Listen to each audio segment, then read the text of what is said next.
মেহেরপুরে মোটরসাইকেলের মুখোমুখি সংঘর্ষে 2 জন নিহত। মেহেরপুর শহরের ওয়াবদা সড়কে ভয়াবহ মোটরসাইকেল দুর্ঘটনায় 2 জন নিহত হয়েছেন। বুধবার 25 জুন সকাল 10:30টার দিকে বন বিভাগের সামনে এই মর্মান্তিক দুর্ঘটনা ঘটে।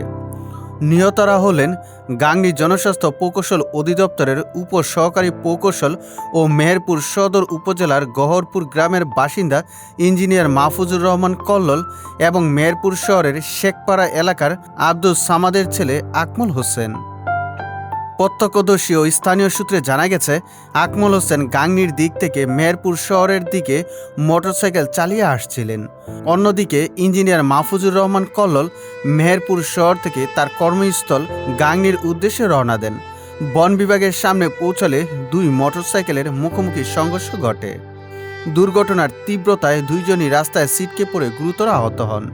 স্থানীয়রা দ্রুত তাদের উদ্ধার করে মেহেরপুর 250 শয্যা বিশিষ্ট জেনারেল হাসপাতালে নিয়ে গেলে কর্তব্যরত চিকিৎসক তাদের মৃত ঘোষণা করেন। মেহেরপুর সদর থানার ওসি শেখ মেজবাহ উদ্দিন আহমদ জানান, খবর পেয়ে ঘটনাস্থলে পুলিশ পাঠানো হয়েছে।